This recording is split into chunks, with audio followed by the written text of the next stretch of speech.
बिस्मिल्लाहिर्रहमानिर्रहीम। अस्सलाम वालेकुम। जैसा कि मैंने आपको अपनी पिछली वीडियो में बताया था कि पतझड़ पौधों की शाख तराशी बहुत ज़रूरी होती है। तो अब हमारा जो आड़ू के पौधे हैं इन्होंने पत्ते झाड़ दिए हैं और इसलिए अब हम इनकी शाख तराशी शुरू कर रहे हैं। तो मैंने कहा जी कि आपको भी इसमें शामिल कर लिया जाए, आपको भी दिखाएं कि ये किस तरीके से इसकी शाख तराशी की जाती है। तो शाख तराशी से पहले कुछ चीज़ें जो ज़रूरी हैं वो ये हैं कि आपके पास टूल्स अच्छे होने चाहिए। हमारे पास ये प्रूनिंग कटर होना चाहिए और ये अच्छी क्वालिटी का होना चाहिए। ये कुछ कटर्स ऐसे होते हैं कि जब आप उससे काटते हैं तो वो शाख को चबाते हैं, शाख को काटते नहीं हैं। उसके अलावा एक हमारे पास ये बड़ा कटर होना चाहिए ताकि आप दूर से जो शाखें हैं उनको काट सकें। इसके अलावा एक अच्छी सी आरी होनी चाहिए और ये बड़ी शाखों को काटने के लिए काम आती है। और हमारे पास कोई ना कोई सीढ़ी या कोई नीचे ऐसा स्टूल या कोई टेबल ऐसी ज़रूर होनी चाहिए जिससे आप नीचे खड़े हो के इसको आसानी से काट सकें। तो चलें आए देखते हैं कि हमने इसकी कटाई कैसे करनी है। ये देखें जी, ये एक पौधा है, इसको हम कटाई से पहले देखते हैं कि कटाई से पहले इसकी क्या सिचुएशन है। ये बड़ा ही डेंस हो चुका है, इसके अंदर जो है ये मोटी मोटी शाखें निकल आई हैं। तो अब हम इसकी जब कटाई शुरू करेंगे तो सबसे पहले जो कटाई का असूल है कि हमने कटाई बेस से शुरू करनी है। तो इसकी बेस के साथ देखते हैं कि यहाँ पे कोई अगर शाख है तो पहले इसे काट देते हैं। ये एक शाख है, इसे पहले हम काटेंगे।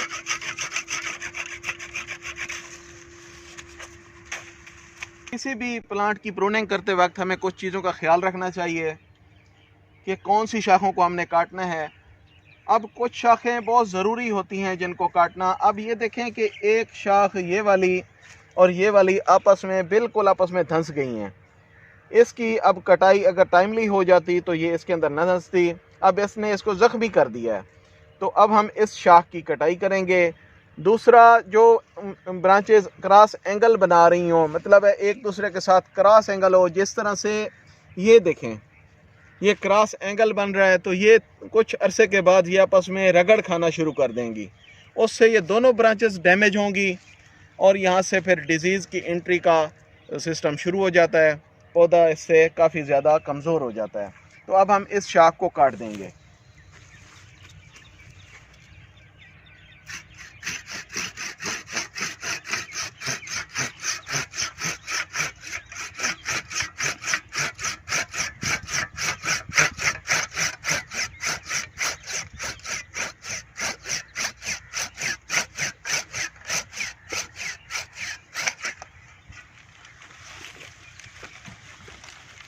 ये देखें, अब यहाँ पे ये ब्रांच जो है ये रगड़ खा रही थी, इसने इसको ज़ख्मी किया है। बिल्कुल ये अंदर इसके धंसी हुई थी। अगर इस दफ़ा हम इसे ना काटते तो ये इसने इसको बिल्कुल डैमेज कर देना था। इसके बाद हमने ये अंदर वाली जो शाखें हैं ये काटनी है। हम पहले आरी से काटेंगे क्योंकि ये जो मोटी शाखें होती हैं ये कटर से काटनी ज़रा मुश्किल होती हैं। इसको हम आरी से काटेंगे।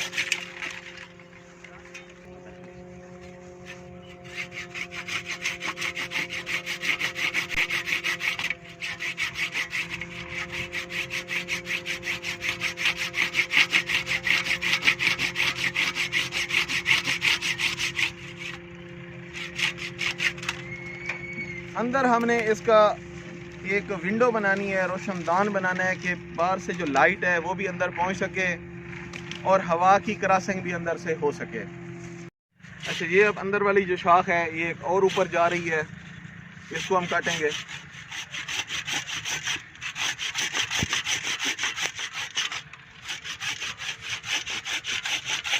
शाख काटते वक्त ख्याल रखें कि आपकी जो आरी है वो दूसरी शाखों को ज़ख्मी ना करे। जो शाखें हमने रखनी हैं उनको ज़ख्मी ना करें और जितना क्लोज हो सके उतना क्लोज इसको काटना है, ज़्यादा स्टब नहीं छोड़ना।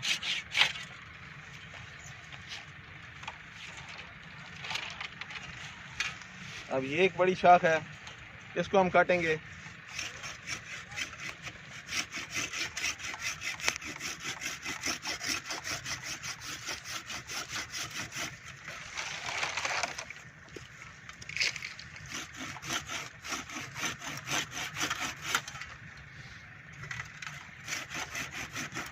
अगर शाख को दोनों साइड से आप कट लगा लेंगे तो शाख छिलका नहीं उतारेगी, उससे आपका पौधा जो है ज़ख्मी नहीं होगा।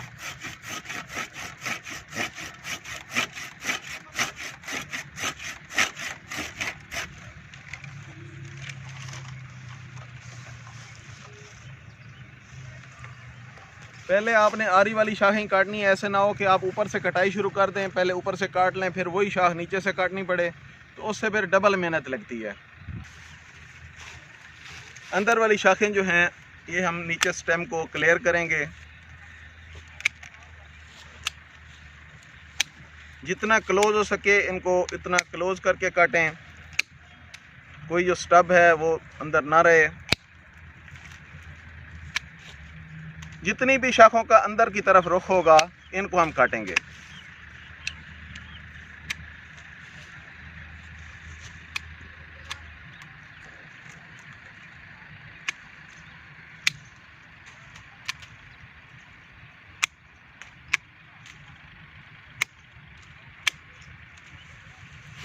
ये देखें, ये शाखें अंदर की तरफ आ रही हैं, इनको हम काटेंगे। और ऐसी शाखें जिनका रुख नीचे की तरफ होगा उनको भी हम काटेंगे।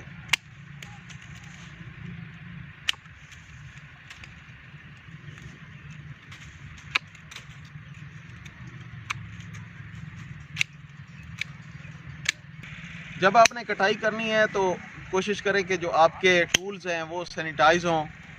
इनको या तो स्प्रिट लगा लें या इनको कोई आग अगर आप वहाँ पे जला लें और उसके ऊपर थोड़ा सा इसको सेक लें तो उससे जो जर्म्स हैं वो तकरीबन ख़त्म हो जाएंगे और आपके पौधे बीमारी से बच जाएंगे।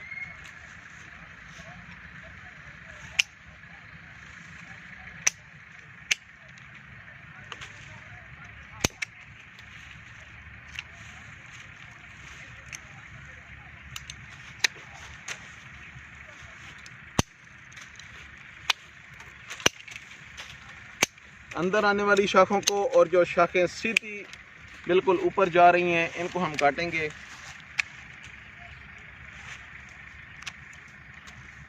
शाख तराशी का मकसद ये होता है कि पौधे को एक तो प्रॉपर शेप दी जाए, उसमें प्रॉपर जो लाइट है उसकी एंट्री हो, हवा उसमें से गुजर सके। जब हवा गुजरेगी, लाइट अंदर जाएगी तो उसमें जो बीमारियां हैं, जो कीड़े हैं, उनको छुपने के लिए जगह नहीं मिलेगी। दूसरा है कि आड़ू में बहुत ज़्यादा हैवी फ्रूटिंग होती है जिसकी वजह से पौधे का जो हेल्थ है वो भी मुतासर होती है।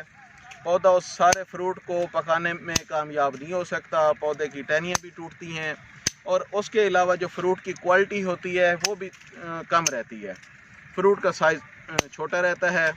इसमें तकरीबन जो फ्रूट सेटिंग है वो अबाव 90% होती है, तो बहुत हैवी फ्रूटिंग होती है।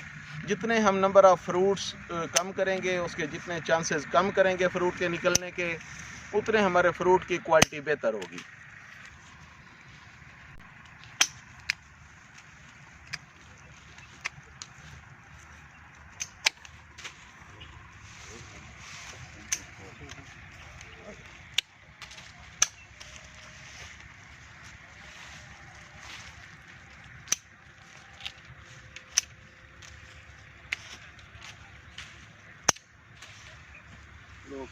असल हमारी जो फ्रूटिंग ब्रांचेस होती हैं ये वाली होती हैं।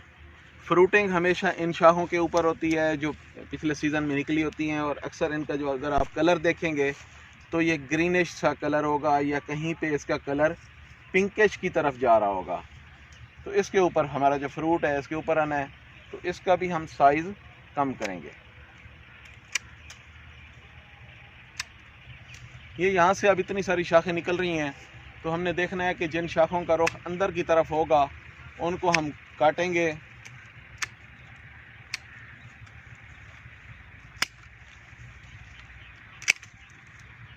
अब ये 2-3 शाखें यहाँ से निकल रही हैं, तो हमने देखना है कि जिसका एंगल ज़रा अच्छा होगा हम उसे रखेंगे। ये अब इसका ये ज़्यादा नीचे की तरफ आ रही है, जब इसके ऊपर फ्रूट लगेगा तो इसके ऊपर जब वज़न आएगा तो ये नीचे बेंड हो जाएगी और इसके टूटने के चांसेस ज़्यादा हैं। इसको हम यहाँ से भी काट सकते हैं और इसको यहाँ से भी काट सकते हैं। तो ये जो शाख है इसका जो एंगल है ये अच्छा है, इसकी जो ग्रोथ है ऊपर की तरफ है, तो इसको हम ऐसे काटेंगे तो ये जब इसके ऊपर फ्रूट लगेगा तो ये नीचे की तरफ लटकेगी नहीं, इसके अंदर वाली जो शाखें हैं वो हम निकाल देते हैं और इनको यहाँ से काट देते हैं।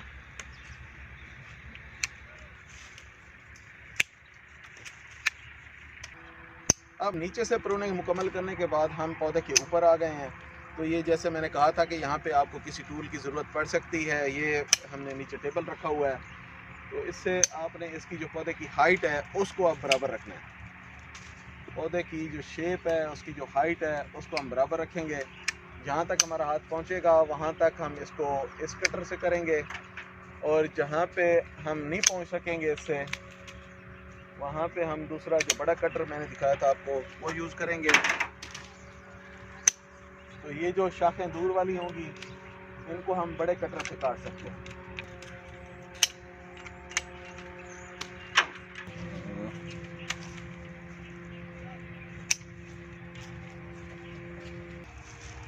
जैसा कि मैंने पहले भी बताया कि जो शाखें जिनका रुख नीचे की तरफ होगा उनको हमने ज़रूर काटना है, क्योंकि जब इसके ऊपर फ्रूट लगता है तो ये और नीचे हो जाएंगी और ये शाखें टूट जाएंगी। तो ये एक शाख है जो नीचे, बिल्कुल नीचे की तरफ इसकी डायरेक्शन है, तो इसको हम शुरू से ही काट देंगे। ये इसमें जो शाख नीचे की तरफ है इसको हम काट देंगे। और ये जो छोटी शाखें होती हैं ये फ्रूटिंग ब्रांचेस होती हैं। इसको अगर हम सारा का सारा रखेंगे तो इसके ऊपर सारी फ्रूटिंग हो जाएगी और ये फ्रूट का साइज़ भी कम होगा और इसकी क्वालिटी भी अच्छी नहीं होगी। तो इसलिए हम इसको भी शार्ट कर देंगे। इसको 3-4 बर्ड्स रख के हम इसको काट देंगे। ये अब नीचे की तरफ है तो इसको हम काट रहे हैं। अब जिस तरह से मैंने आपको बताया था कि पौधे को अंदर से खाली करना है, तो अब ये पौधा अंदर से खाली हो गया है। आप अगर देखेंगे कि शुरू में इस पौधे की क्या पोजीशन थी, अब ये अंदर इसकी लाइट भी आ सकती है और इसकी हवा की क्रॉसिंग भी हो सकती है। जो ब्रांचेस क्रॉस एंगल थी वो भी हमने काट दी हैं। जो इसमें डिजीज़ या जो ड्राइड वुड थी वो भी कटी गई है, और जिन शाखों का रुख अंदर की तरफ था वो भी हमने काट दी। और ये अब प्याला नुमा शक्ल इसकी हो गई है। अगर आप इसको ज़रा पीछे से देखेंगे तो ये पौधा अब इसकी जो ऊपर से शेप है वो भी यूनिफॉर्म है और ये सारी साइडों से बराबर है। ऊपर से देखेंगे तो ऊपर से भी ये बिल्कुल बराबर हो गया है और ये साइडें भी इसकी सारी की सारी बराबर हो गई हैं। तो ये एक बेहतरीन पौधा अब हमारा तैयार हो गया है।